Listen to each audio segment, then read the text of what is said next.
Growing up, I was a shadow in my own family. While Amy basked in the spotlight, I was left with crumbs of attention. On her 5th birthday, our parents threw an extravagant party, live music, a bouncy castle, even a petting zoo. For me, they bought a cheap store-bought cake and muttered a quick happy birthday over dinner. When I asked why Amy got so much more, their response crushed me. She's younger. She needs more love. That excuse became their mantra. But it never made sense to my 12-year-old self, when I lay alone in a hospital bed with a broken arm after a bike accident. My parents didn't show up. They were too busy taking Amy to see her favorite pop star perform. She wasn't even sick, just excited. Meanwhile, I waited hours for someone to care. The disparity grew worse as we aged. When Amy discarded toys she no longer liked, Mum and Dad rushed out to buy her newer, flashier ones. For me, broken toys stayed broken until I learned to fix them myself. Once, desperate for fairness, I confronted them. Why does Amy always come first? Their answer stung. You're older, you should understand. But how could I understand being treated like I didn't matter? These moments weren't just unfair, they carved deep wounds into my sense of worth, shaping years of insecurity and resentment. As we grew older, the disparity in my parents' treatment became even more glaring. In high school, during a parent-teacher conference, my parents showed up at Amy's classroom instead of mine despite her not needing any support. They didn't even know I was part of the school's math Olympiad team, something I had poured countless hours into. When I confronted them later, they brushed it off as an honest mistake. But deep down, I knew it wasn't just carelessness, it was neglect. The injustice reached its peak when I won first place in a regional science fair, a moment that should have been monumental for our family. My parents' response: a curt text message, "Congrats. Don't get cocky." No celebration, no pride, nothing. Meanwhile, when Amy scored a B+ in her weakest subject, they threw her a lavish party and gifted her the latest iPhone. It felt like a slap in the face. How could they value mediocrity over hard-earned achievement? Things only worsened from there. Once, after a minor car accident left me stranded on the side of the road, I called home for help. Instead of rushing to my aid, my parents told me they were busy tending to Amy, who had caught a common cold. A cold. While I sat alone, shaken and bleeding slightly from a cut on my forehead, they prioritized her sniffles over my distress. That night, I realized how little they truly cared about me. To make matters worse, while Amy lived a life of privilege, I was forced to fend for myself. Throughout high school and college, I worked part-time jobs to cover my expenses, saved every penny, and even skipped meals some days to afford textbooks. Amy, on the other hand, never lifted a finger. She received monthly allowances, designer clothes, and endless gifts without lifting a finger. Her dependency on our parents only deepened, while I learned resilience the hard way. Each attempt to earn their approval ended in disappointment. I joined extracurricular activities, maintained a 4.0 GPA, and even secured scholarships to prestigious universities or milestones that went largely unnoticed. The emotional toll was suffocating. I often found myself wondering if I was invisible or unworthy of love. This persistent favoritism fueled years of anxiety and self-doubt, which followed me into adulthood.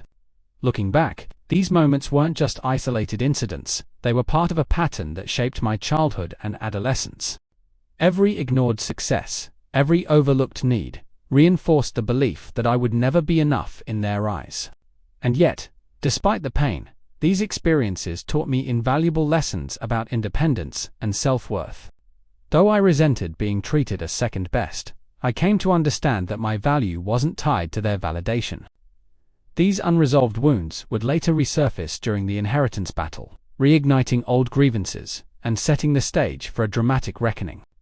The drama reached its boiling point when my grandfather's will was finally read. To everyone's surprise, or perhaps no one's, my parents didn't take the news of an equal inheritance well. They immediately pulled me aside after the reading, their faces flushed with anger and indignation. "How can you accept this?" my father snapped, his voice trembling with barely contained rage. "Amy needs it more than you do. She's struggling, living paycheck to paycheck while working at that coffee shop. You've already made a decent life for yourself. You don't need this money." I tried to stay calm, reminding them that Grandpa had made his decision deliberately, treating all his grandchildren equally. But they weren't having it. My mother chimed in, her tone dripping with accusation. "You're being selfish. Do you even understand what family means? If your grandfather were alive today, he'd agree with Usid, want Amy to have it." Her words hit me like a punch to the gut. How could they twist Grandpa's intentions so blatantly? He had always valued fairness above everything else, often praising me for my hard work and academic achievements. Yet here they were, rewriting his legacy to suit their narrative. Things escalated quickly. During one particularly heated argument, my father slammed his fist on the dining table, his eyes blazing with fury. "You don't deserve this," he spat out, his voice cutting through the tense silence. "You've never truly cared about this family. All you've ever done is think about yourself." His words left me reeling, my chest tightening as if I couldn't breathe. Was this how he really saw me? After years of trying and failing to earn their approval, hearing him say these things felt like a dagger to the heart. For a moment, I thought I might pass out from the shock. But the worst was yet to come. Unwilling to accept defeat, my father decided to take matters into his own hands. As the executor of the will, he announced that he would interpret Grandpa's wishes and redirect my share of the inheritance to Amy. According to him, this was exactly what Grandpa would have wanted if he'd known our unique situation. The audacity of his claims stunned me. Not only was this illegal, but it also revealed just how little they thought of me. Did they honestly believe I would stand by and let them erase me from Grandpa's final wishes? Desperate for answers, I turned to Grandma, who had been quietly observing the chaos unfold. What she revealed next shocked me to my core. Apparently, years ago, my parents had pressured Grandpa to exclude me from his will entirely, arguing that Amy needed more support. But Grandpa had refused, insisting that all his grandchildren deserved equal treatment. In fact, he had included a clause in the will, stating that anyone attempting to challenge the equitable distribution would forfeit their own share. Armed with this knowledge, I confronted my parents, hoping to reason with them. "You're lying," my mother shrieked when I brought up the clause. "You're disrespecting your grandfather's memory by implying he wouldn't have wanted this." Her hypocrisy was staggering. Here she was, accusing me of dishonoring Grandpa while actively trying to manipulate his will. When I reminded her of the scrapbook Grandpa kept, a collection of newspaper clippings, award certificates, and letters celebrating my accomplishments, she dismissed it as misinterpretation. According to her, Grandpa's pride in me was irrelevant. What mattered now was ensuring Amy was taken care of. Grandma, bless her heart, stepped in before things spiraled further out of control. Furious at my father's blatant disregard for the law, she hired her own team of lawyers to ensure the will was executed exactly as written. She also contacted my dad's siblings, who shared her outrage at his attempts to manipulate the inheritance. Together, they presented a united front, forcing my father to back down. It wasn't easy. There were tense meetings, furious phone calls, and even threats of litigation, but ultimately, the law prevailed. My father was removed as executor, and the inheritance was distributed as Grandpa had intended. Still, the fallout was far from over. My parents accused me of betraying the family, turning relatives against each other, and prioritizing money over relationships. At a family gathering shortly after the will was settled, they showed up uninvited, creating a scene that left everyone uncomfortable. My father shouted accusations, claiming I had stolen from Amy and corrupted Grandma against her. My mother, overcome with emotion, threw an old photo album at my feet, yelling, "You don't deserve to be remembered." It took several relatives to calm them down and escort them out of the house.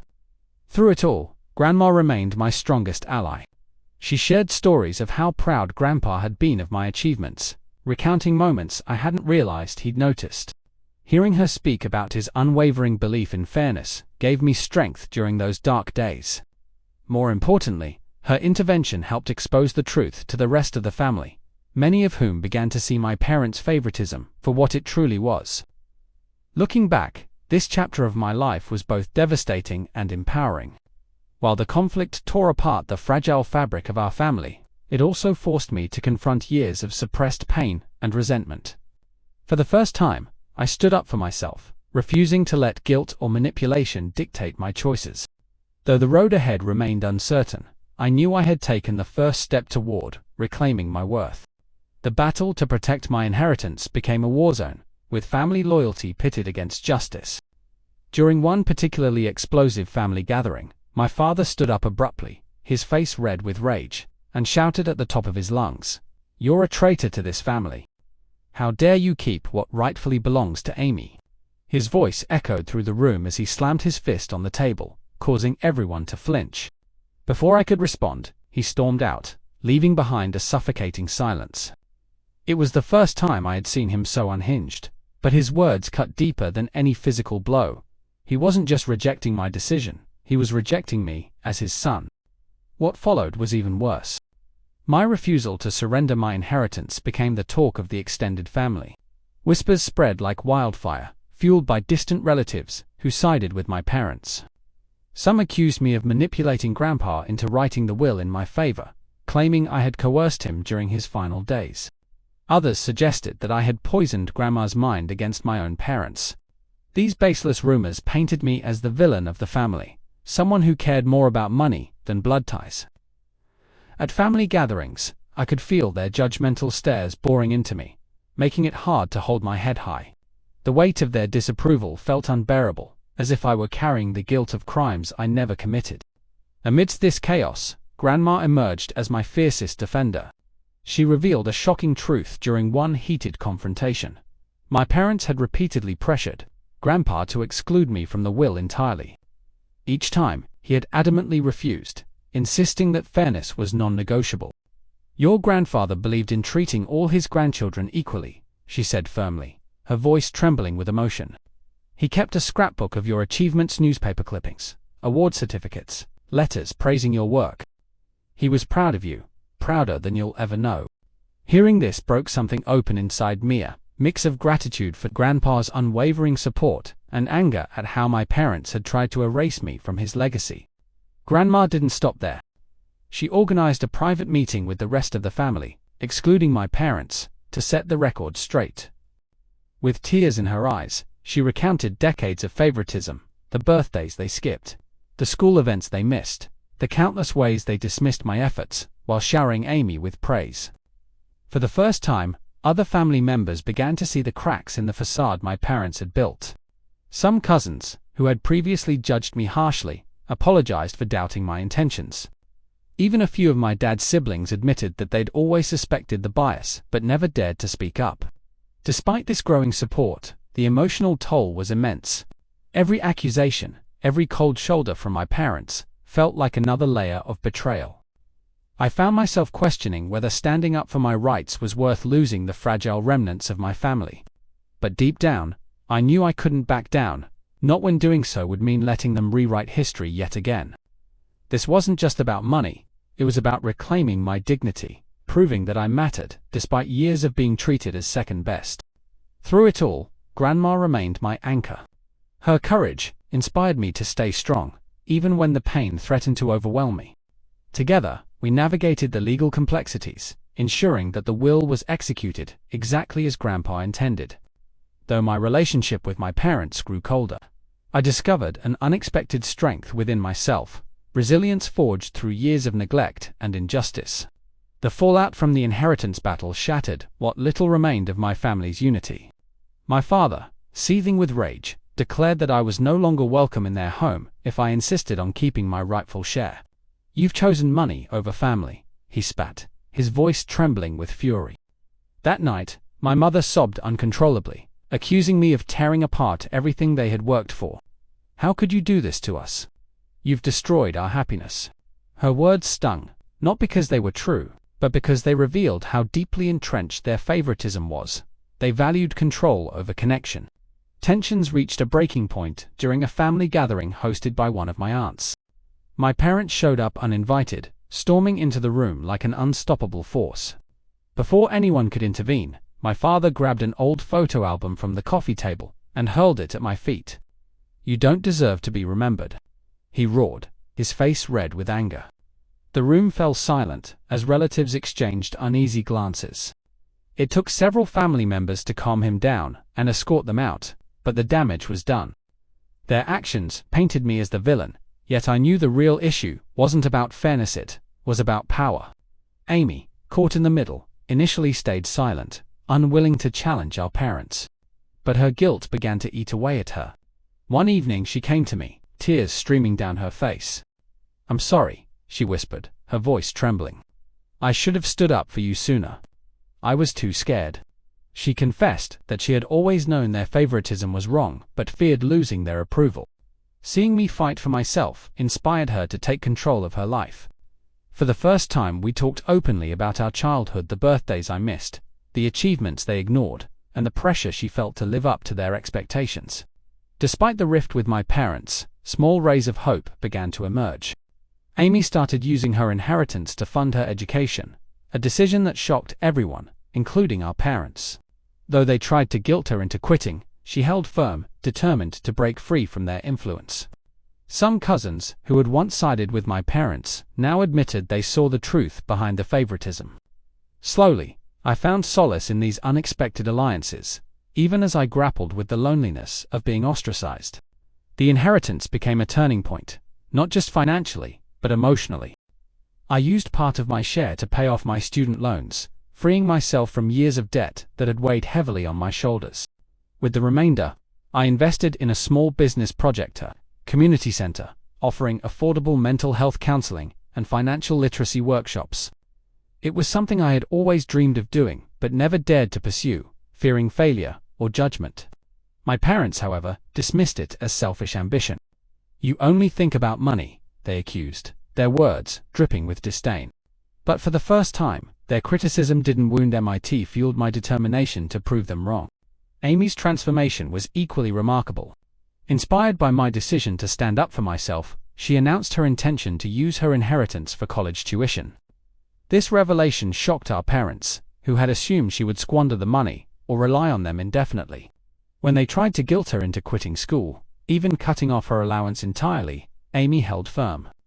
She took on 2 part-time jobs, working at a cafe during the day and tutoring kids in math at night to cover her expenses. Watching her juggle work and studies filled me with pride.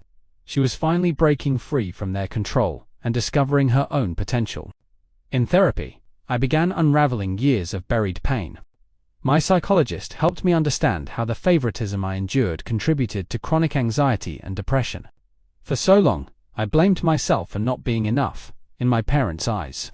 Learning to forgive myself was one of the hardest yet most liberating experiences of my life. Therapy also gave me tools to set boundaries with my family, teaching me that my worth wasn't tied to their approval. These changes weren't easy. There were sleepless nights, moments of doubt, and lingering tension with my parents. Yet, through it all, Amy and I grew closer than ever. We started meeting regularly for coffee, sharing stories about our struggles and triumphs. Her courage inspired me, just as my resilience encouraged her. Together, we were rewriting the narrative of our lives, one where we defined our values, pursued our dreams, and found strength in each other. Through this journey, I realized my parents' favoritism wasn't just about Amy, it was their need to control every aspect of our lives. They shaped us into roles. Amy, the dependent golden child. Me, the overlooked outsider. But I refused to let their choices define my future. I've learned that family isn't where you're born, it's where you find love and respect. For years, I sought validation from them. But now I've built a chosen family. Friends who uplift me, colleagues who inspire me, and a grandmother who champions fairness. Protecting my inheritance taught me an invaluable lessons. Standing up for yourself may cost relationships, but it's essential for living authentically. Sacrifices hurt, yet they carve paths toward freedom. To anyone facing similar struggles, know this: your worth isn't tied to how others treat you. Break toxic cycles, set boundaries, and build a life rooted in healing. Takes time, but it starts with one bold step forward. My relationship with Mum has slowly begun to heal. Through therapy, she started acknowledging the damage caused by years of favoritism. We've had a few honest, albeit painful, conversations over lunch, where she admitted her mistakes and expressed a desire to rebuild trust. It's far from perfect, but progress is undeniable. Dad, however, remains unreachable. His refusal to attend Amy's wedding, because I'd be there, was a bitter reminder of his stubbornness. Though it hurts, I've accepted that some wounds may never fully close. Amy and I have grown closer than ever. During a recent hike together, we shared painful childhood memories and dreams for the future. For the first time since we were kids, I felt truly connected to her. She confessed how our parents' favoritism shaped her insecurities, while I opened up about my struggles with feeling invisible. These moments of vulnerability have strengthened our bond in ways I never thought possible. To honor Grandpa's legacy, I decided to use part of my inheritance to establish a scholarship fund for children from dysfunctional families. Helping others break free from cycles of neglect feels like the ultimate act of closure. While not all conflicts can be resolved, these steps toward healing give me hope, not just for myself, but for anyone fighting to reclaim their worth.